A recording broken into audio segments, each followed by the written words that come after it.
Hi friends, serial அரங்கத்துக்கு உங்கள் எல்லாரையும் அன்போடு வரவேற்கிறேன். இன்றைக்கி நம்ம பார்க்க போகிறது என்னன்னு பார்த்தீங்கன்னா, அழகே அழகு சீரியலுக்கான ரிவ்யூ. இன்றைக்கி தேதி என்னன்னு பார்த்தா ஜூன் 4 மலரோட பிறந்தநாள் ஆரம்பித்த அந்த 12 மணிலேருந்து பாக்யராஜ் ஒவ்வொரு விஷயத்தையும் பார்த்து செஞ்சிட்ருக்காரு.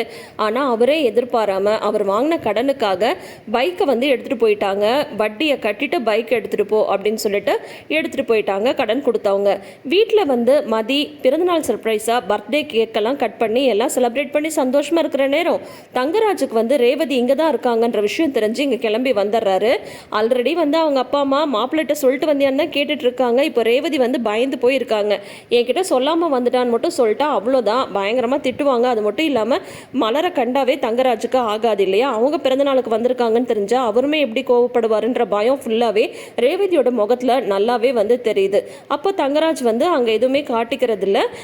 நீங்கள் வருவீங்கன்னு எனக்கு ரேவதி சொல்லவே இல்லையே மாப்பிள்ள அப்படின்னு ராகவன் சொல்லும்போது, இல்லை மாமா ரேவதி இங்கே இருக்கான்னு கூட்டிகிட்டு போக தான் வந்தேன், பசங்களை வேற அங்கே அம்மாட்ட விட்டு வந்துட்டாலா, பசங்க ரொம்ப படுத்துறாங்க அப்படின்ற மாதிரி தங்கராஜ் சொல்லிட்டு இருக்காரு. ரேவதியை காட்டி கொடுக்கல. ஆனால் எல்லாமே ஒரு காரணத்துக்காக தான்.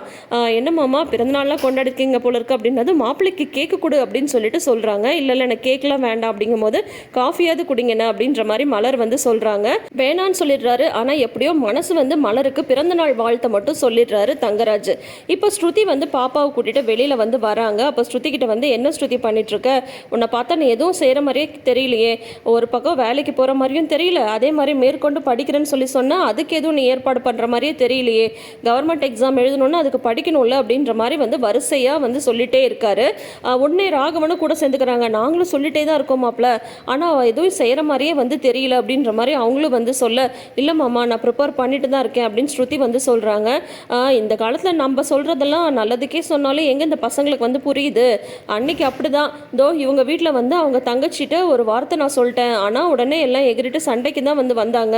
நான் நல்லது சொல்ல போய் அது கெட்டதாக தான் முடிஞ்சிருச்சு அப்படின்னதும், இல்லை மாப்பிள்ள எனக்குமே அது ரொம்ப கஷ்டமாக இருந்தது, அதனால தான் அந்த விஷயம் எனக்கு தெரிஞ்சதுமே நான் உங்களுக்கு ஃபோன் பண்ணி மன்னிப்பு கேட்டேன், நீங்கள் அதெல்லாம் எதுவும் மனசில் வச்சுக்காதீங்க மாப்பிள்ள அப்படின்ற மாதிரி ராகவன் சொல்கிறாங்க.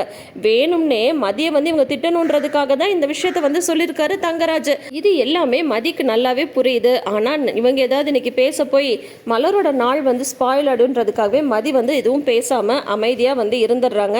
கிளம்பலாமா ரேவதி அப்படின்னு சொல்லிட்டு ரேவதியை கூட்டிட்டு கிளம்புறாங்க. பயந்துட்டே தான் பாவம் அந்த பிள்ளை காரில் போயிட்டு இருக்காங்க. என்ன உங்கள் அன்னைக்கு பிறந்த நாள்லாம் கொண்டாட ஆரம்பிச்சிட்டாங்களா அவங்க வீட்டில், அதுக்காக நீ போய் சொல்லிட்டு இங்கே வந்திருக்க அப்படிதானே அப்படின்னு சொல்லிட்டு காரில் வர திட்டிகிட்டே தான் வராரு. அந்த பொண்ணு பயந்து பதில் சொல்லுது, இல்லைங்க பிறந்த வீட்டுக்கு தானே வந்தேன் அப்படின்னு சொல்கிறாங்க. பிறந்த வீட்டுக்கு வந்தது தப்பு இல்லை, ஆனால் சொல்லாமல் வந்தது தப்பு, அதுவும் கோயிலுக்கு போகிறேன்னு சொல்லிட்டு பிறந்த நாள் கொண்டாட நீ வந்திருக்க, குழந்தைங்களெல்லாம் விட்டுட்டு நீ பண்ணது கொஞ்சம் கூட சரி கிடையாது, உனக்கு பயம் விட்டு போச்சு கொஞ்ச நாளாக, அதுவும் இந்த சுரேஷ் சம்சாரம் வந்ததுலேருந்து கொஞ்சம் ஒரு டைப்பாக தான் நீ நடந்துட்டுருக்க, வா வீட்டுக்கு வா உன்னை வச்சுக்கிறேன் அப்படின்ற மாதிரி மிரட்டி தான் கூட்டிகிட்டு போகிறாங்க. பயந்துட்டே தான் போகிறாங்க அந்த பொண்ணு ரேவதி. இங்கே பார்த்தா பாக்யராஜ் சுரேஷை பார்க்குறதுக்கு போலீஸ் ஸ்டேஷன் போகிறாங்க. அங்கே அவர் பிஸியாக வேலை பார்த்துட்ருக்காரு. ஏன்னா சுரேஷ்கிட்ட கேட்டு பைக்கை வாங்கினா நைட் ட்ரைவ் கூட்டிகிட்டு போகலாம்ல மலரை, அதுக்காக போகிறாங்க. ஆனால் அங்கே பார்த்தா சுரேஷுக்குமே ஒரு வேலை அவருமே கிளம்பிடுறாரு. என்னென்ன ஆச்சரியமாக ஸ்டேஷனுக்குலாம் வந்திருக்கு அப்படின்னு இல்லைடா பைக்கு அப்படின்னா, ஆமாண்ணே இதோ பாரு ஒரு வேலை வந்துடுச்சு, இதோ பைக்கில் தான் கிளம்பணும், ஏன்னா ஜீப் வேறு இல்லை, இன்ஸ்பெக்டர் எடுத்துகிட்டு போயிருக்காரு அப்படின்ற மாதிரி அவர் சொல்ல, சரி இவரே பிஸியாக இருக்காரு, இவர்கிட்ட போய் நம்ம என்னத்தை பைக் கேட்குறதுன்னு சொல்லிட்டு கேட்குறதுக்காக போயிட்டு பாக்யராஜ் கேட்காமலே வந்துடுறாங்க. வழியில் பாக்யராஜ் வந்துட்டு இருக்கும்போது மலர் வேற கால் பண்ணுறாங்க. ஏன்னா பார்த்தா மதி கதை சொல்லி குழந்தையெல்லாம் தூங்க வச்சிடுறாங்க. மலருக்கு எந்தெந்த விதத்துலலாம் ஹெல்ப்ஃபுல்லாக இருக்கணுமோ அந்த விதத்துலலாம் ஹெல்ப்ஃபுல்லாக இருந்துகிட்ருக்காங்க மதி. மலருக்கு ஒரே எக்ஸைட்மெண்ட்டாக இருக்குது. நிஜமாவே நம்ம இன்றைக்கி நைட் ட்ரைவ் போகிறோமா, இதுக்கு ஒரு தடவை கன்ஃபார்ம் பண்ணிப்போன்னு சொல்லிட்டு பாக்யராஜ்க்கு கால் பண்ண, நீங்கள் வந்துட்டுருக்கீங்களா அப்படின்னது, ஆமாம் மலர் வந்துட்டுருக்கேன் அப்படின்றாங்க. வாட்டர் வாஷ்லேருந்து பைக் கொடுத்துட்டாங்களா அப்படின்னு சொல்லிட்டு கேட்குறாங்க. அதெல்லாம் கொடுத்துட்டாங்க அப்படின்ற மாதிரி பாக்யராஜ் சொல்கிறாங்க. இப்போ அவங்க ஃப்ரெண்டுக்கிட்ட போய் பைக் கேட்கலான்னு அங்கே தான் போயிட்டுருக்காரு பாக்யராஜ்.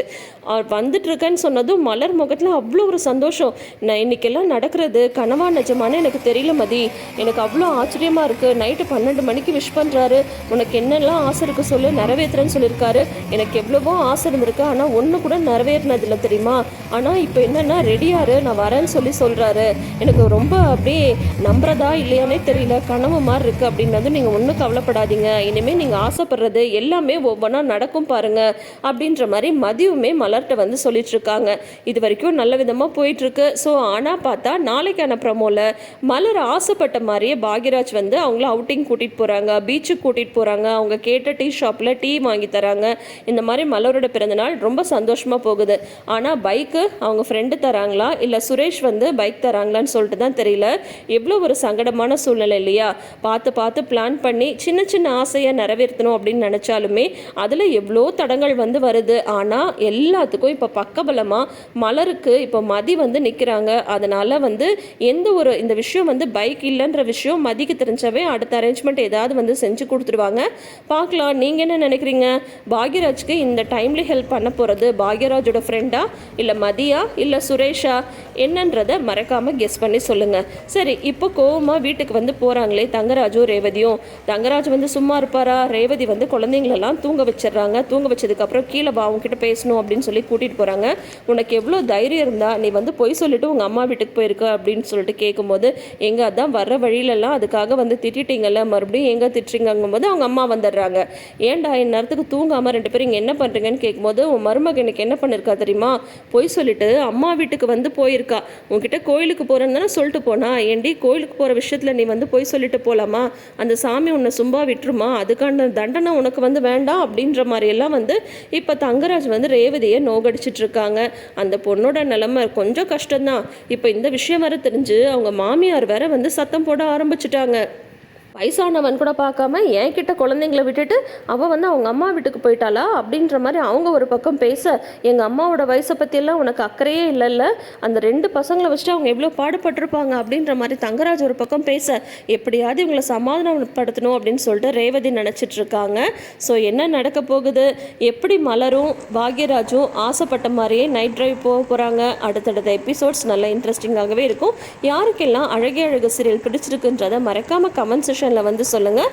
இந்த வீடியோ உங்களுக்கு பிடிச்சிருந்ததுன்னா வீடியோக்கு ஒரு லைக் கொடுங்க. நம்ம சேனலை நீங்கள் புதுசாக பார்க்குறீங்கன்னா சீரியல் அரங்கம் சேனலை சப்ஸ்கிரைப் பண்ணிக்கோங்க. இந்த அரங்கத்தை நிறைவாக ஆக்க வேண்டியது உங்களோட பொறுப்பும் தானே. தேங்க்யூ.